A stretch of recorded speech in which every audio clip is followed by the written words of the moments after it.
Good morning. Rehani physics application पे और रेहानी physics YouTube channel पे एक बार सभी लोगों का दिल से वेलकम। हम आज बहुत ज़्यादा बात बनाने वाले हैं नहीं, डेली आते हैं बात बना देते हैं, बात नहीं बनाते हैं, आप लोग के लिए कुछ सिखा के जाते हैं।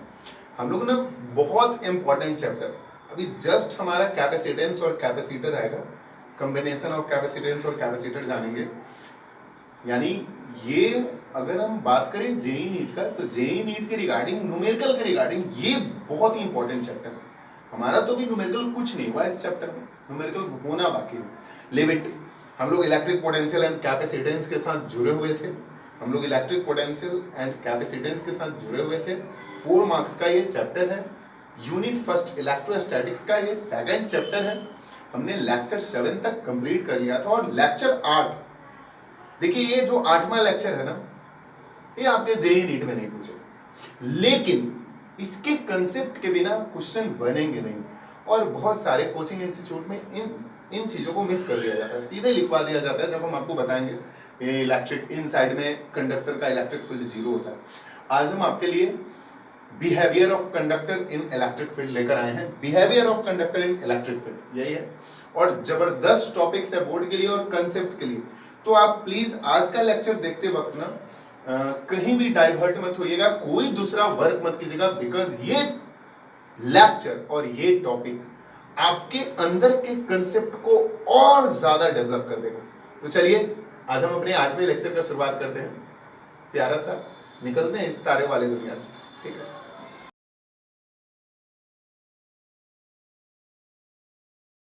तो आज के टॉपिक में घमासान मचने वाला है, बिकॉज बहुत ही इंपॉर्टेंट टॉपिक से हम पहले से ही प्रिपेयर्ड हो चुके थे। कौन जाए उतना लिखने में, टाइम लैप्स करने, हम लिखते रहते हैं, आपका एमबी भी लॉस होता है।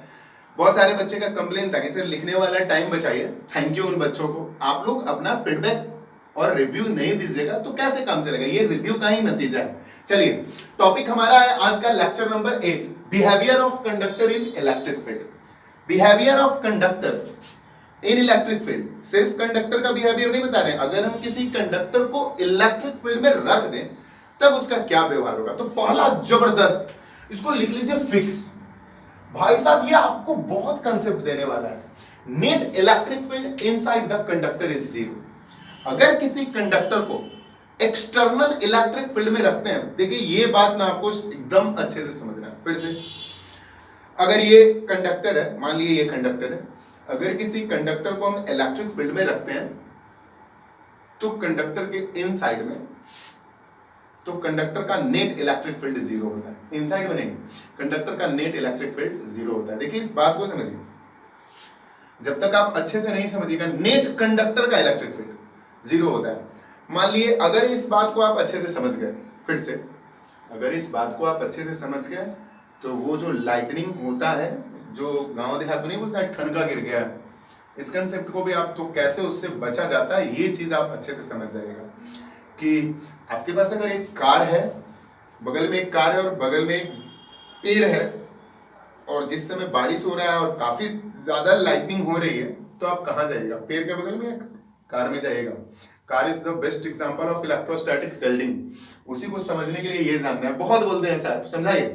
चलिए behaviour of conductor in electric field, electric field में कंडक्टर का बिहेवियर। पहला point, net electric field, net total electric field inside the conductor is 0। Conductor का नेट इलेक्ट्रिक फील्ड हर हाल में क्या होता है, 0 होता है। कहां, इनसाइड में। चलिए हम थोड़ा सा इस बात को समझने का कोशिश करते हैं।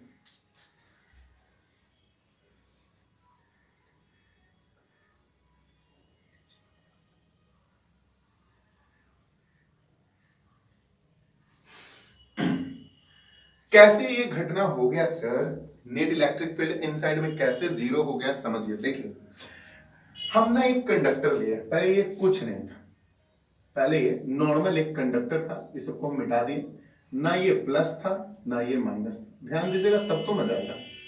हम एक कंडक्टर ले लिए, कंडक्टर का इधर इसको ना इलेक्ट्रिक फील्ड में प्लेस्ड कर दिया। जैसे ही इसको इलेक्ट्रिक फील्ड में प्लेस्ड करेंगे तो इसका चार्ज ना सेपरेट हो जाएगा, प्लस प्लस प्लस प्लस 2 4 5 6, जितना करना है कर लीजिए। 6 दिए हैं, 3 3 तो 6 माइनस इधर भी देना पड़ेगा। और ये चीज अच्छे से समझना, एक conductor contain large number of free electron. अच्छे समझिए, एक कंडक्टर के पास, कंडक्टर है तो फ्री इलेक्ट्रॉन होगा कि नहीं? कंडक्टर का तो डेफिनेशन यही है, जो फ्री इलेक्ट्रॉन कंटेन करता हो। मेटल जनरली हमारा कंडक्टर होता है। एक conductor contain large number of free electron, एक conductor large number of free electron contain करता है when conductor placed in electric field E naught. अब इस कंडक्टर को एक E नॉट इलेक्ट्रिक फील्ड में दिख रहा होगा आपको, ये जो इलेक्ट्रिक फील्ड दिख रहा है, ये जो इलेक्ट्रिक फील्ड दिख रहा है, ये E नॉट इलेक्ट्रिक फील्ड है। एक कंडक्टर के पास बहुत सारा फ्री इलेक्ट्रॉन है। अब इस कंडक्टर को उठा करके हम कहां डाल दिए? E नॉट इलेक्ट्रिक फील्ड में, ठीक है।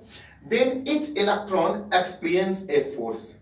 तो हर एक इलेक्ट्रॉन कंडक्टर का कौन सा?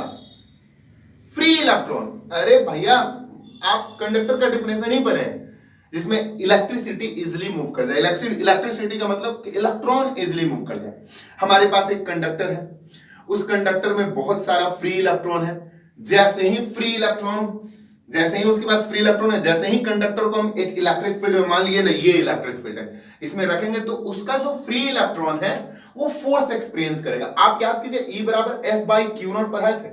E बराबर F by q not, E बराबर हो जाएगा F, Q बराबर N होता है, नंबर ऑफ 5 है तो 5, 10 है तो 10। F बराबर E, निगेटिव है, इलेक्ट्रॉन है तो माइनस E इंटू E लिख सकते हैं। देख लीजिए, देन ईच इलेक्ट्रॉन, हर एक इलेक्ट्रॉन एक्सपीरियंस ए फोर्स। समझना है, जैसे ही कंडक्टर को हम external electric field E node में रखेंगे तो कंडक्टर में जितना भी फ्री इलेक्ट्रॉन था वो फोर्स, हर इलेक्ट्रॉन फोर्स फील करेगा। इसके अंदर में जितना इलेक्ट्रॉन था ना, इलेक्ट्रॉन बाहर है क्या? आउटसाइड है। इस कंडक्टर में जितना भी इलेक्ट्रॉन था वो एक फोर्स फील करना चालू करेगा। कौन सा फोर्स? वहां पे लिखे हुए E बराबर F बाई क्यू नॉट से, F बराबर minus E into E naught. हर एक electron, because electric field E naught है, हो गया, in a direction opposite to the direction of applied field E naught. अब जो फोर्स का डायरेक्शन होगा हर हाल में, जो हमारा अप्लाइड फील्ड का डायरेक्शन देख लीजिए, पॉजिटिव से नेगेटिव है, तो फोर्स का डायरेक्शन इसमें जो होगा अपोजिट होगा। हर इलेक्ट्रॉन का फोर्स का डायरेक्शन क्या होगा? अपोजिट होगा। दिस फोर्स, और ये वाला force, causes free electron in the conductor move in a direction opposite to the direction of applied field. अब इसके कारण से दिस फोर्स कॉजेस, इस फोर्स के कारण से free electron in the conductor, जो कंडक्टर के अंदर फ्री इलेक्ट्रॉन था, to move in a direction. अब ये वाला फ्री इलेक्ट्रॉन ना मूव करेगा कौन से डायरेक्शन में? Opposite to the direction of applied electric field. यानी कि हमारा इलेक्ट्रिक फील्ड का डायरेक्शन देख लीजिए, प्लस से माइनस था अप्लाइड, तो इसमें जो फ्री इलेक्ट्रॉन है अब वो किधर से किधर मूव करेगा? इधर देखिए, ये जा रहा था प्लस से माइनस एक्सटर्नल इलेक्ट्रिक फील्ड का, और इसमें जो फ्री इलेक्ट्रॉन है जस्ट इसके अपोजिट चलने लगेगा। यानी कि ये चलेगा किधर से? ए से साइड बी की ओर। इलेक्ट्रॉन यहां से चल करके यहां पे आ गया, जिधर से इलेक्ट्रॉन निकला वो हो गया पॉजिटिव, जिस साइड इलेक्ट्रॉन आ गया वो हो गया नेगेटिव। आगे लिखा भी हुआ है, then side A of conductor has less electron, क्योंकि यहां का इलेक्ट्रॉन निकल के तो यहां आ गया, and side B of conductor has more electron. आप इस लॉगरिथम को समझिए, जब तक इस लॉगरिथम को नहीं समझिएगा मजा ही नहीं आएगा, बिकॉज इसमें बहुत ज्यादा सारांश है, इसका आगे बहुत यूज है, इसलिए हम इतना फकड़ा लिखवाए हैं। कोई पूछे कि बताइए नेट इलेक्ट्रिक फील्ड इन साइड में कंडक्टर का क्यों जीरो होता है? ये तब जीरो होगा जब आप किसी एक्सटर्नल इलेक्ट्रिक फील्ड में रखेगा।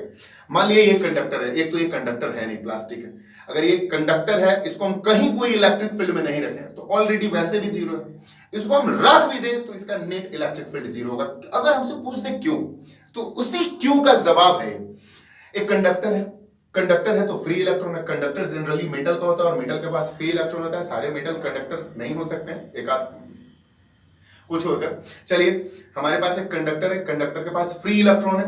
अब ये फ्री इलेक्ट्रॉन जैसे ही इस कंडक्टर को हम किसी external electric field E not में उठाकर इस कंडक्टर को रखेंगे तो उसमें जो फ्री इलेक्ट्रॉन था किसमें? कंडक्टर में, वो फोर्स फील करेगा minus E into E not. कहां से ये फॉर्मूला है? तो ये पढ़ चुके हैं, force applied on per unit resistance. अब हर इलेक्ट्रॉन फोर्स फील कर रहा है, जिसके कारण से ना हर इलेक्ट्रॉन अब एक्सपीरियंस ए फोर्स। अब क्या कर रहा है कि इसमें जो फ्री इलेक्ट्रॉन था वो मूव करना चालू कर दिया। जो ये कंडक्टर में फ्री इलेक्ट्रॉन था वो मूव करना चालू कर दिया। कौन से डायरेक्शन में? तो जिस डायरेक्शन में इलेक्ट्रिक फील्ड हम लगाए थे, external electric field, external electric field हमारा प्लस से माइनस, तो इसका जो फ्री इलेक्ट्रॉन है वो इधर से इसके माइनस से प्लस की ओर चलने लगे, यानी कि ये यहां से इलेक्ट्रॉन निकल करके साइड ए से निकल करके साइड बी के पास आ जाएगा। तो यहां का सारा इलेक्ट्रॉन सेपरेट हो गया। यहां पे जहां से 5 इलेक्ट्रॉन निकल करके बोर्ड के उस साइड से 5 इलेक्ट्रॉन निकल करके इस साइड आ गया। जिधर से 5 इलेक्ट्रॉन निकलेगा तो 5 पॉजिटिव, इधर 5 इलेक्ट्रॉन आ गया 5 नेगेटिव, सही है ना। यहां से 5 इलेक्ट्रॉन निकलेगा तो 5 पॉजिटिव, यहां 5 इलेक्ट्रॉन, तो ए वाला साइड क्या हो जाएगा? वही लिखा, then side A of conductor का जो साइड ए है has less electron and side B of conductor is more electron, और साइड बी ऑफ कंडक्टर जो है more conductor.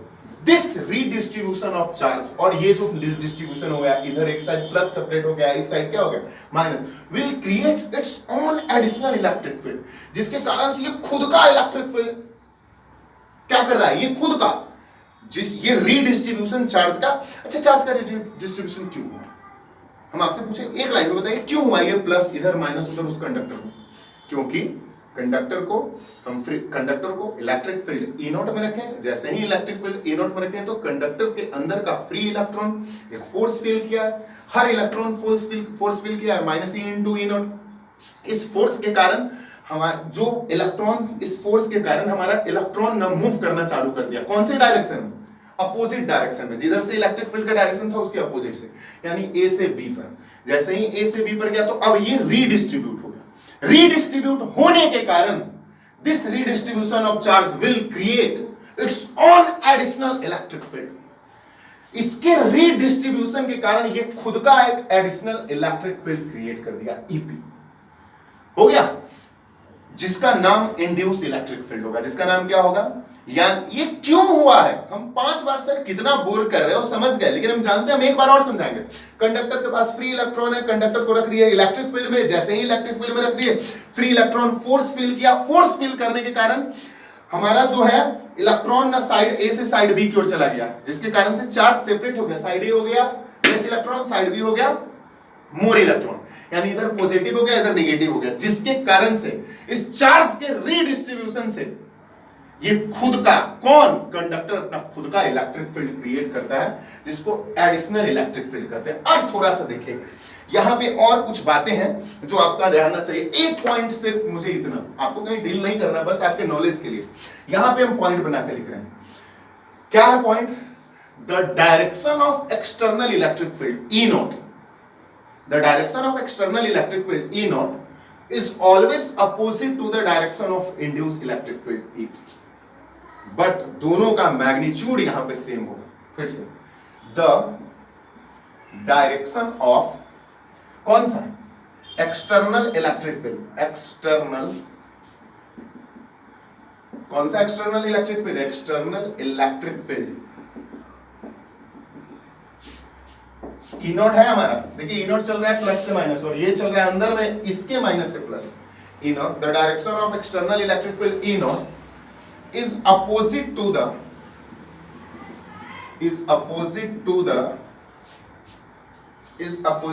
Direction of induce electric field, induce electric field क्या? EP, electric field vector quantity का arrow लगा सकते हैं, ठीक है। Induce electric field EP, but magnitude of both electric field are same, but magnitude of दोनों का magnitude same होगा, ईओ एंड ईपी। ईओ का मतलब एक्सटर्नल इलेक्ट्रिक फील्ड, ईपी का मतलब induce electric field are same. अब एक बात बताइए, ये चल रहा है इधर से इधर, ये चल रहा है इधर से इधर, दोनों का मैग्नीट्यूड सेम है, डायरेक्शन अपोजिट है, यानी एक प्लस होगा दूसरा माइनस होगा, हेंस इसीलिए नेट इलेक्ट्रिक फील्ड जीरो, यानी ई नेट कितना हो गया? दोनों का मैग्नीट्यूड सेम है, ये ईपी प्लस माइनस ए, जो भी करना है यार कर लो, ठीक है, चूंकि ईपी बराबर है ई नोट के। क्यों? बिकॉज दोनों का मैग्नीट्यूड सेम है, डायरेक्शन अपोजिट है, इसलिए माइनस लगाए हैं। और ई नेट कितना हो जाएगा हमारा? ई नेट कितना हो गया? नेट इलेक्ट्रिक फील्ड कितना हो गया? 0। अगर आप कंडक्टर को अगर नहीं भी रखिएगा किसी एक्सटर्नल इलेक्ट्रिक फील्ड में, तो भी नेट इलेक्ट्रिक फील्ड वैसे भी क्या होगा? 0 ही होगा। समझे कि नहीं? अच्छे से बताइए सर। नहीं समझे? एक बार और।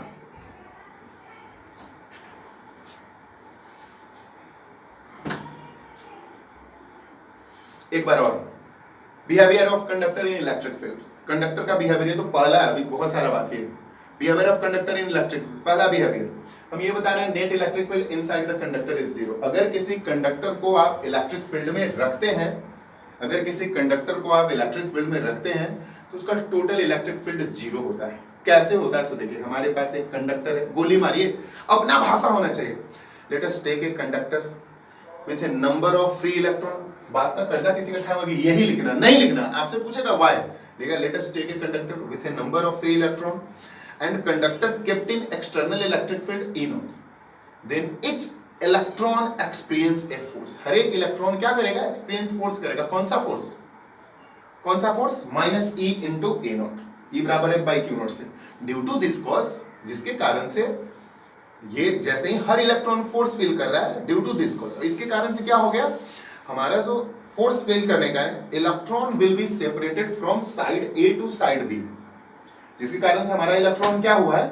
साइड ए से साइड बी की ओर सेपरेट हो जाएगा, जिसके कारण से हमारा side A, then side A has less electron and side B has more electron, then due to hence the redistribution of charge, ये प्लस से माइनस की ओर, hence the redistribution of charge, additional electric field produced in conductor, this electric field is called induced electric field, और इस electric field को हम लोग induce electric field कहते हैं। एक बार और, ये जो इंड्यूस इलेक्ट्रिक फील्ड का डायरेक्शन है, हर हाल में external electric field, induce electric field देखिए कंडक्टर के अंदर ऐसे, एक्सटर्नल इलेक्ट्रिक फील्ड ऐसे, direction of induce electric field is opposite to the direction of external electric field. Direction of induced electric field is opposite to the direction of external field, but magnitude of both electric field are same. अगर ये 5 Newton पर coulomb था तो ये भी 5 Newton पर coulomb होगा, अगर ये 10 न्यूटन पर कूलम है तो ये 10 न्यूटन पर कूलम होगा, लेकिन दोनों का डायरेक्शन अपोजिट है, मैग्नीट्यूड सेम है, डायरेक्शन अपोजिट है, नेट इलेक्ट्रिक फील्ड 0 होगा। मजा आया? बस एक कारण से हुआ है, इस कंडक्टर को हम जैसे ही रखे हैं एक्सटर्नल इलेक्ट्रिक फील्ड ई नोट में, एक बार हिंदी में, जैसे ही रखे एक्सटर्नल इलेक्ट्रिक फील्ड ई नोट में, तो ये कंडक्टर का हर इलेक्ट्रॉन एक फोर्स फील किया है, जिसके कारण से ये फोर्स ना कंडक्टर में इलेक्ट्रॉन को मूव करा दिया है। इलेक्ट्रॉन मूव करने के कारण साइड ए के पास लेस इलेक्ट्रॉन और साइड बी के पास मोर इलेक्ट्रॉन, क्योंकि वहां का इलेक्ट्रॉन यहां चला है। ये चार्ज के रीडिस्ट्रीब्यूशन के कारण इसका खुद का, कंडक्टर का खुद का on additional electric field produce होता है, और एडिशनल इलेक्ट्रिक फील्ड को हम लोग इंड्यूस इलेक्ट्रिक फील्ड बोलते हैं। इस कंडक्टर का induce electric field, induce electric field का डायरेक्शन इधर, एक्सटर्नल इलेक्ट्रिक फील्ड का डायरेक्शन इधर, जिसके कारण से दोनों का magnitude same, direction opposite, net electric field 0। मजा आया? आ गया ना मजा? पहला, ये तो सिर्फ पहला पॉइंट था, अभी 5 बातें हैं, 5 बातों में बोर्ड भरेगा कि नहीं पता नहीं, नोट नहीं करना, पीडीएफ में मिल जाएगा। चलिए आते हैं अपने दूसरे बात के। तो आपने कैसे देखा पहला वाला प्रॉपर्टी कि नेट इलेक्ट्रिक फील्ड किसी भी चार्ज कंडक्टर का तब 0 होता है जब इनसाइड में, वैसे भी 0 होता है जब उसको हम किसी एक्सटर्नल इलेक्ट्रिक फील्ड में रखते हैं। हमारे सामने दूसरा वाला प्रॉपर्टी है। हम जनरली करते क्या है क्लास में ना, और मैक्सिमम टीचर लोगों को हम देखे हैं या अन्य बच्चों को, अरे बताइए sir behaviour of conductor in electric field, सिर्फ पॉइंट लिखवा देते हैं और उसको एक्सप्लेन नहीं करते हैं, जो कि बहुत गलत है। बहुत बच्चों को हम देखे हैं कि सिर्फ आए रट लिए, 4 बार उसी को हिंदी में इंग्लिश में बोल दिए, उनको लगता है कि हो गया। ऐसा थोड़ी होता है। चलिए दूसरे प्रॉपर्टी की ओर आते हैं, बिहेवियर की ओर। दूसरा बिहेवियर है इलेक्ट्रिक फील्ड जस्ट, एक बात और, हम ये पहले इसलिए लिख लेते हैं ताकि आपका टाइम बचे, एमबी बचे। लिखने में क्या है, मेन है समझना, हर जगह लिखा हुआ है, कॉपी में, बुक में भी आपको मिल जाएगा। तो दूसरे पॉइंट की ओर आते हैं, electric field just outside the charge conductor is perpendicular to the surface. यानी कि अगर कोई चार्ज कंडक्टर है उस पे ना इलेक्ट्रिक फील्ड हर हाल में जस्ट यहाँ पे परपेंडिकुलर होगा। हम ये नहीं बोल रहे अगर जहां से भी निकलेगा ना वो परपेंडिकुलर ही होगा, सरफेस पे जस्ट परपेंडिकुलर होगा। हम इस चीज को प्रूव करके दिखा देंगे। एक बार फिर से पॉइंट को डिस्कस कर ले। Electric field just outside the charge conductor, ये ना मेरा एक चार्ज कंडक्टर है, हर जगह से ये चार्ज है, ठीक है। और बोल रहा है कि इलेक्ट्रिक फील्ड जो होगा चार्ज कंडक्टर पे just outside the charge conductor, यानी कि आउटसाइड में कहीं भी ना परपेंडिकुलर हो। भैया कैसे होगा? तो एक मिनट के लिए मान लेते हैं, लेट को सपोज कर लीजिए। सपोज ऐसा मान लेते हैं कि नहीं है, suppose E is not perpendicular, हमारा जो E है वो परपेंडिकुलर नहीं है, ये सरफेस के साथ में थीटा एंगल बनाता है। कितना एंगल बनाता है? देख लीजिए सरफेस के साथ कितना एंगल बनाता है, theta. Suppose E is not perpendicular, मान लिए कि हमारा इलेक्ट्रिक फील्ड परपेंडिकुलर नहीं है। इधर से आता है, suppose E is not perpendicular to the surface of conductor, हमारा जो E है वो परपेंडिकुलर नहीं है। Let E make theta angle, हमारा जो इलेक्ट्रिक फील्ड है वो कितना एंगल बनाता है? मान लिए हैं कि थीटा एंगल बनाता है। जैसे ही थीटा एंगल बनाता है with the surface of charge conductor, कहां पे बनाता है? एक मिनट के लिए मान लिए कि इलेक्ट्रिक फील्ड सरफेस पे परपेंडिकुलर नहीं है, वो सरफेस पे थीटा एंगल बनाता है। Then E cos theta is a tangential component, तो इसका tangential component E cos theta होगा। हमने वेक्टर में इस चीज को बहुत अच्छे से एक्सप्लेन किया था, एक्स एक्सिस वाई एक्सिस पे। Then E cos theta is a tangential component of field, यानी फील्ड का जो टेंजेंटियल कंपोनेंट होगा वो E cos theta होगा इन फिगर में आपको दिख रहा होगा। एक बार फिर से सपोज माना E is not perpendicular the surface of charge conductor, मान लेते हैं कि E ना नहीं है परपेंडिकुलर और वो सरफेस के साथ थीटा एंगल बनाता है, तो उसका टेंजेंटियल कंपोनेंट इलेक्ट्रिक फील्ड का E cos theta होगा। This tangential component of electric field will causes flow of charge, और ये जो टेंजेंटियल कंपोनेंट है इलेक्ट्रिक फील्ड का ये तभी उत्पन्न होगा जब चार्ज फ्लो करेगा। फिर से, this tangential component of electric field, ये जो टेंजेंटियल कंपोनेंट है इलेक्ट्रिक फील्ड का, this tangential component of electric field will causes, ये कहां से आया है? फ्लो ऑफ चार्ज, चार्ज के फ्लो के कारण, दैट इज सरफेस करंट। किसके कारण आया? यानी आज हमारा चार्ज फ्लो करने लगा। जब तक चार्ज फ्लो नहीं करेगा, फिर से, जब तक चार्ज फ्लो नहीं करेगा तब तक हमारा टेंजेंटियल कंपोनेंट इलेक्ट्रिक फील्ड के साथ नहीं आएगा। बट लेकिन there is no surface current, यहां पे तो चार्ज स्टैटिक पोजीशन पे, हम लोग तो इलेक्ट्रोस्टैटिक्स पढ़ रहे हैं। यहां पे जो सरफेस पे चार्ज है क्या वो चार्ज मोशन कर रहा है? अगर वो मोशन नहीं कर रहा है but there is no surface current, surface current का मतलब यहां पे सतह पर करंट नहीं है, करंट का मतलब फ्लो नहीं है चार्ज का। इन इलेक्ट्रोस्टैटिक्स में तो हमारा सरफेस करंट होता ही नहीं है, ठीक है, because conductor placed in electrostatic field. हम कंडक्टर को कहां रखे हैं? किसी इलेक्ट्रोस्टैटिक फील्ड में रखे हुए। कहां रखे हुए हैं? किसी अन्य इलेक्ट्रोस्टैटिक फील्ड में। Finally has only electrostatic charge, यानी इस पे केवल और केवल सिर्फ स्टैटिक चार्ज है। कौन सा चार्ज है? स्टैटिक, यानी विराम अवस्था वाला चार्ज है। ये जो चार्ज देख रही है फ्लो नहीं कर रहा है। अगर फ्लो करता तो टेंजेंटियल कंपोनेंट होता, यानी कि टेंजेंटियल कंपोनेंट का वैल्यू कितना होने वाला है? 0 होने वाला है। This electric field just outside the surface, ये जो इलेक्ट्रिक फील्ड है बस आउटसाइड है सरफेस के। जो इलेक्ट्रिक फील्ड देख रहे हैं इस कंडक्टर से जो भी निकल रहा है इस सरफेस के आउटसाइड है। Can only have normal component and no tangential component, इस पे सिर्फ नॉर्मल कंपोनेंट हो सकता है, कोई भी टेंजेंटियल कंपोनेंट नहीं होगा। यानी टेंजेंटियल कंपोनेंट का मान कितना होगा? 0। टेंजेंटियल कंपोनेंट हमारा E cos थीटा है। टेंजेंटियल कंपोनेंट कितना है? E cos theta. और टेंजेंटियल कंपोनेंट तो तब होगा जब हमारा चार्ज फ्लो करेगा। यहां पे तो चार्ज स्टैटिक है, यानी कि टेंजेंटियल कंपोनेंट का value 0। E cos theta equal to 0, cos theta equal to 0 बटा i, 0 बटा i वैसे भी 0 हो जाएगा, यानी cos theta equal to 0। cos theta equal to cos कितना का वैल्यू 0 होता है? cos 90 का वैल्यू, यानी कि थीटा हर हाल में कितना डिग्री होगा? 90 डिग्री होगा। आप हमारी बातों को देखिए, जैसे पहले वाले बिहेवियर को समझे हैं वैसे ही दूसरे वाले बिहेवियर को समझना। हमारे पास एक चार्ज कंडक्टर है, हमारे पास एक चार्ज कंडक्टर है। चार्ज कंडक्टर के जस्ट आउटसाइड में ना हमारा ये प्रॉपर्टी है कि इलेक्ट्रिक फील्ड परपेंडिकुलर होगा सरफेस पे, हर जगह पे, हर जगह पे। अब इन पिक्चर से हम दिखाना चाहते हैं, मान लेते हैं कि हमारा जो ये इलेक्ट्रिक फील्ड है वो भाई साहब सरफेस पे परपेंडिकुलर नहीं है और सतह के साथ कितना एंगल बनाता है? ये थीटा बनाता है। जैसे ही ये थीटा बनाएगा तो इसका tangential component E cos theta होगा। और एक बात, टेंजेंटियल कंपोनेंट तो तब होगा जब हमारा चार्ज में फ्लो हो, यानी करंट हो।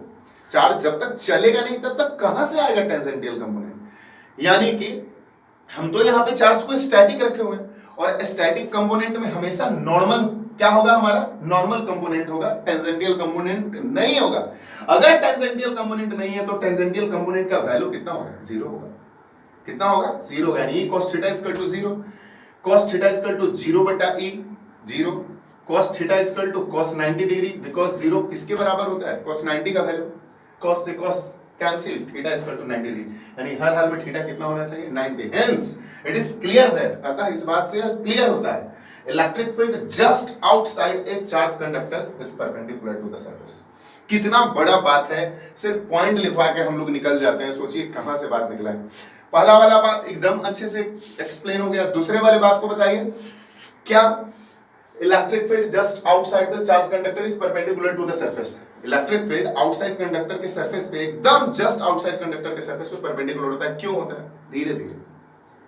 मान लिए नहीं होता है, पहले तो मान लिए। कैसे मानते थे, electric field line never intersect to each other. मान लिए कि इंटरसेक्ट करता है। अगर इंटरसेक्ट करेगा तो एक ही पॉइंट ऑफ इंटरसेक्शन पे एक से अधिक डायरेक्शन और एक से अधिक टेंजेंट हो जाएगा, जो कि पॉसिबल नहीं है। वही कहानी को यहाँ पे रिपीट कर रहे हैं कि मान लिए कि ये इलेक्ट्रिक फील्ड ना परपेंडिकुलर क्या है, सरफेस पे है, नॉट परपेंडिकुलर नहीं है, मान लिए नहीं है। ठीक है, जाओ देख के भी लग रहा है कि नहीं है। देखिए ना, इस सरफेस के साथ ये इलेक्ट्रिक फील्ड थीटा एंगल बना रहा है। कितना एंगल बना रहा है, थीटा एंगल बना रहा है। और एक बात बता दें कि इसका जो टेंजेंटियल कंपोनेंट होगा वो ये cos थीटा होगा, और टेंजेंटियल कंपोनेंट तो तब होगा जब चार्ज फ्लो करेगा। हमारा चार्ज तो यहाँ पे स्टैटिक है। स्टैटिक मतलब रेस्ट में है। जैसे ही चार्ज रेस्ट में है, काका पढ़ाते रहते हैं सर, मूड खराब करके रखे रहते हैं। मूड तो यार हमारा खराब होता है पसीना में। ठीक है, हमारा चार्ज तो स्टैटिक है, और स्टैटिक का जब भी हमारा चार्ज स्टैटिक होगा तो वहां पे टेंजेंटियल कंपोनेंट नहीं होगा, नॉर्मल कंपोनेंट होगा। टेंजेंटियल कंपोनेंट का जीरो होगा मान, ई cos थीटा जीरो होगा। cos theta equal to zero बटा ई, यानी cos theta equal to zero. cos theta equal to cos कितने का वैल्यू ना, जीरो डिग्री हो, जीरो होता है, cos 90।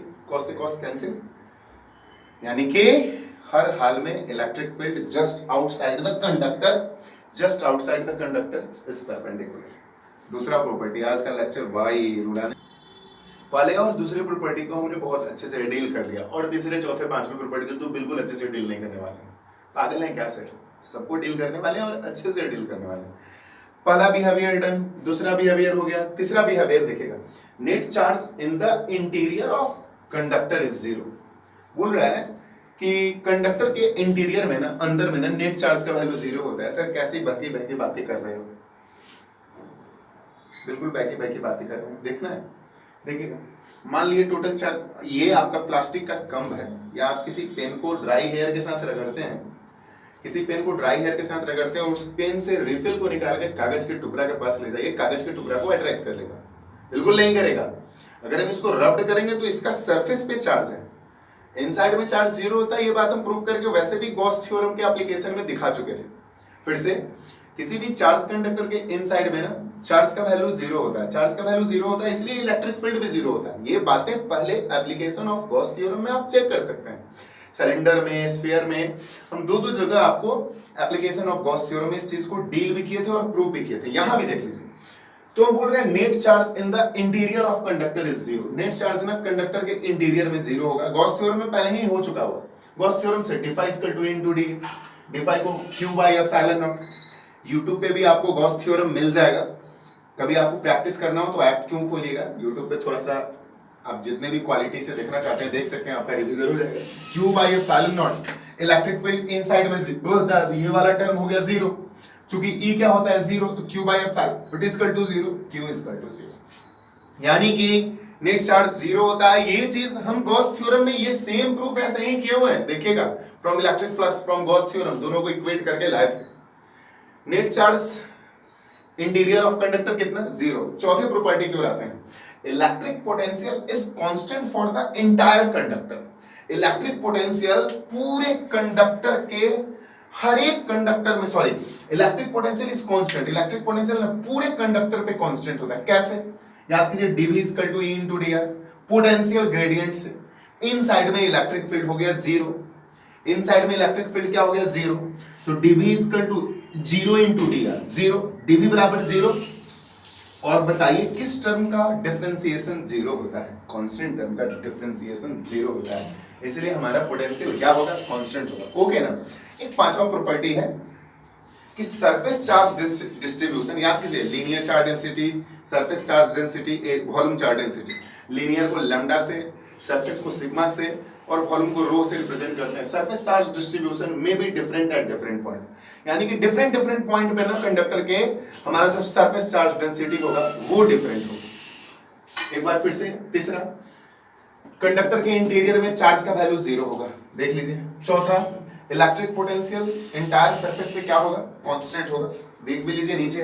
और पांचवा बोल रहा है कि सरफेस चार्ज डेंसिटी जो होगा या सरफेस चार्ज जो डिस्ट्रीब्यूशन होगा, हो सकता है, मे बी है, कांस्टेंट भी हो सकता है, मे बी डिफरेंट है डिफरेंट पॉइंट। भिन्न भिन्न पॉइंट पे भिन्न भिन्न आपका चार्ज डेंसिटी का वैल्यू अलग अलग हो सकता है।